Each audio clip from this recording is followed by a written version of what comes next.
You probably started your day by squeezing a minty, scientifically formulated gel onto a high-tech toothbrush. It's so routine, you likely didn't give it a second thought. It's just what we do for clean teeth and a pearly white smile. Now, let's rewind the clock about 2,000 years to the bustling streets of ancient Rome.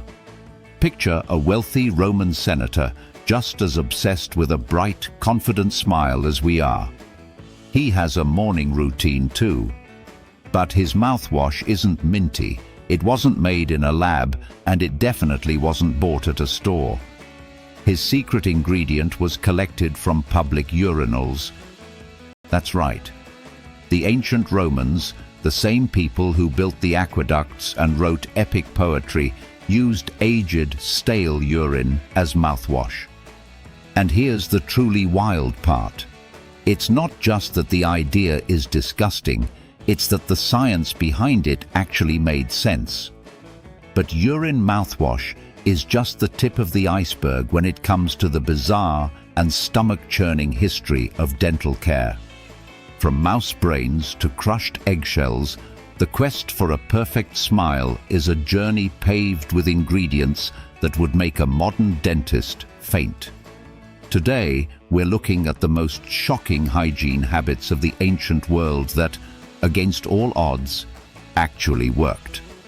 The golden secret to a Roman smile. So, why on earth would anyone, let alone the sophisticated Romans, rinse their mouth out with pee? The answer is a pretty simple chemical reaction. Urine is mostly water and a compound called urea. When you let urine sit for a while, say in a giant clay pot at a public latrine, it goes stale. As it decomposes, the urea breaks down into ammonia. If ammonia sounds familiar, it should. It's a powerful cleaning agent we still use in countless household products, from window cleaners to floor strippers. Its high pH is fantastic at breaking down acidic stains and killing germs. Through simple observation, the Romans figured out that this potent liquid had a remarkable bleaching effect on their teeth. They had basically discovered the first chemical whitener centuries before peroxide gels were even a thought. And this wasn't just some back-alley practice. Urine was a valuable commodity.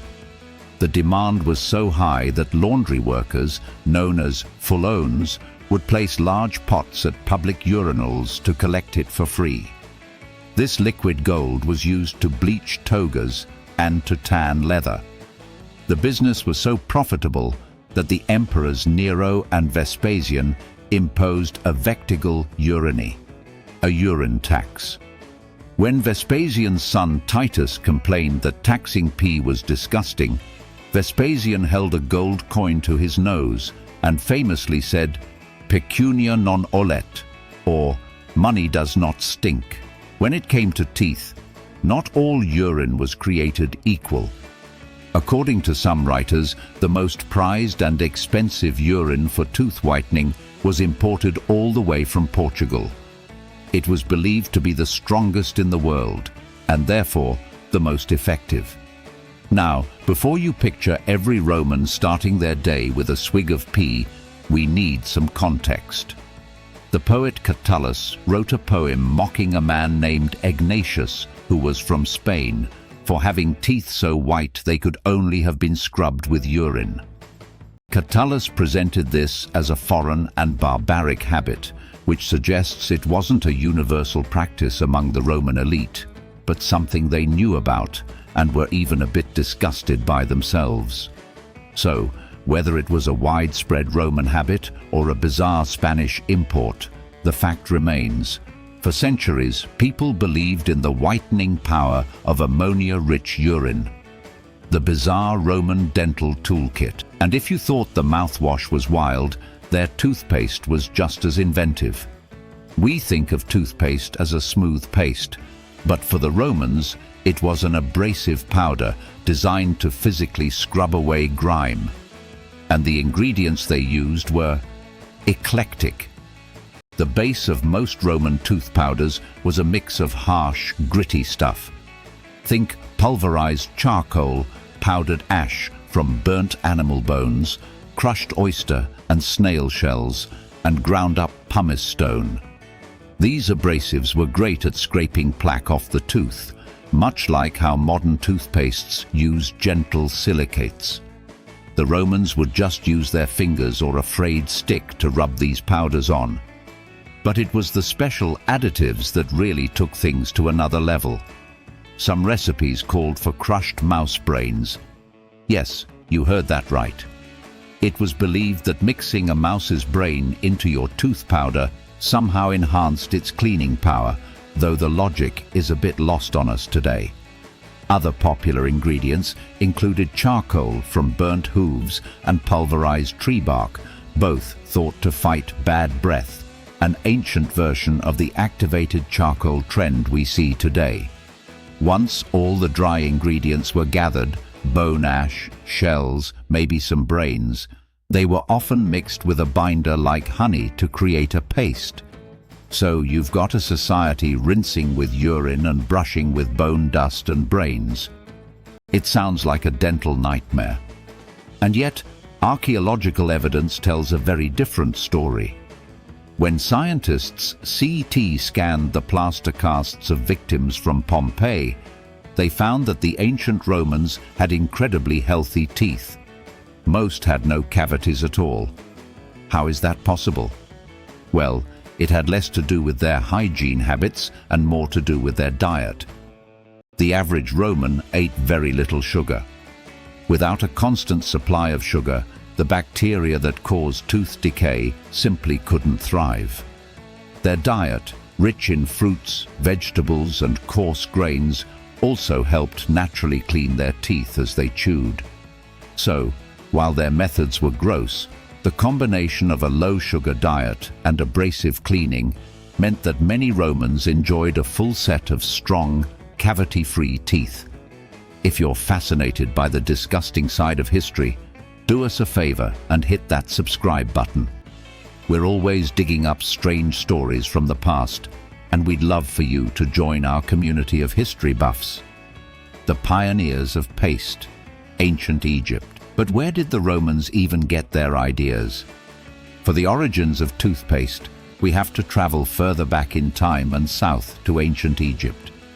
The Egyptians, masters of medicine and mummification, are credited with some of the world's first dental care practices, dating as far back as 5000 BCE. Long before the Romans, the Egyptians were making their own abrasive powders. One early formula was a potent mix of powdered ox hooves, burnt eggshells, pumice, and myrrh. Like the Roman version, it was designed to scour away plaque. The myrrh, a tree resin, would have added a better scent and acted as a natural antiseptic. But they didn't stop there. The oldest actual written recipe for toothpaste, found on a 4th century AD papyrus in a Vienna museum, gives a much more detailed formula. For what it calls white and perfect teeth, it prescribes mixing rock salt, mint, dried iris flower, and a bit of pepper, all crushed into a fine powder. This ancient recipe sounds a little more appealing, and it even caught the attention of a modern dentist. In 2003, Austrian dentist Heinz Neumann actually recreated it. He reported that while it was intensely flavored and made his gums bleed, it also left his mouth feeling surprisingly fresh and clean. He even said that compared to some toothpastes from just a century ago, this ancient Egyptian recipe was a big improvement. The Egyptians really were ahead of their time. They used mint for fresh breath, a practice we still follow today. They understood the cleaning power of salt and abrasive powders. While their methods were harsh and would probably damage enamel over time, they laid the groundwork for oral hygiene, moving beyond just chewing on a stick to creating a product specifically for cleaning teeth. A gentler approach. Ancient China and India. Meanwhile, on the other side of the world, civilizations in ancient China and India were developing their own traditions, and they took a decidedly different and much gentler approach. While the Egyptians and Romans focused on harsh powders from rocks and bones, Eastern practices centered on herbs and natural remedies. Around 500 BCE, texts from China and India began describing their dental practices. Instead of crushed bones, their tooth powders used ingredients like ginseng, herbal mints, and salt. These were chosen not for brute force, but for their medicinal properties. Ginseng was believed to have healing benefits, mint freshened breath, and salt was a mild antiseptic. There was a notable absence of the extreme ingredients favored in the West. You won't find any recipes calling for mouse brains or ox hooves. The philosophy was more about gentle cleansing and maintaining balance in the body, not aggressively scrubbing teeth into submission. They used tools too. Frayed twigs known as chew sticks or miswak in many cultures were common. One end would be chewed until it formed bristles, which were then used to gently rub herbal powders onto the teeth. This combination of a natural brush and non-abrasive powder was a surprisingly effective way to keep teeth clean without causing major damage. Some of these ancient ingredients have stood the test of time. Herbal mints are, of course, the main flavor in most modern toothpastes.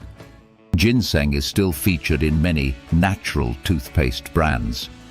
This Eastern tradition represents a parallel path in the evolution of dental care, one that shows there has never been just one way to a clean mouth. The long road to modern toothpaste. So, how did we get from bone powders and urine rinses to the minty fresh gels in tubes we use today?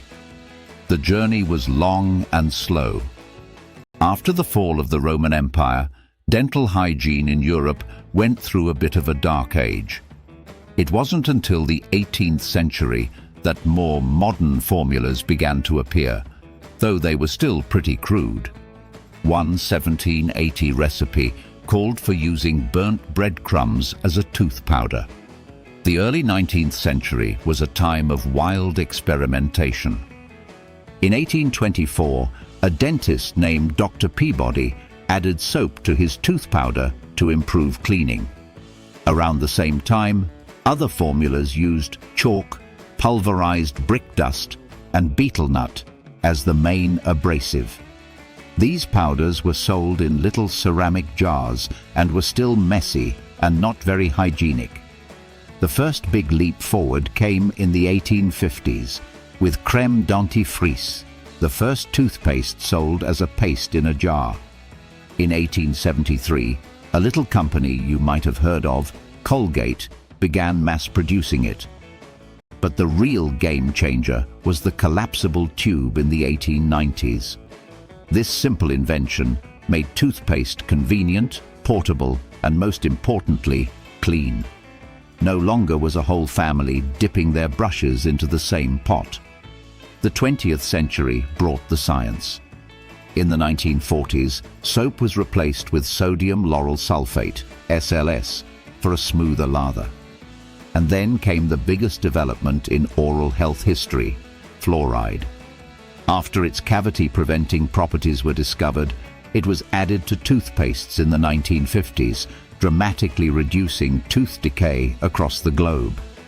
When you look back, the story of how we clean our teeth is really the story of human ingenuity, a tale of bizarre experiments and the slow march of progress. The Romans, with their urine mouthwash and mouse brain toothpaste, weren't just being gross. They were using the best science they had, figuring out that the ammonia in stale urine could bleach stains.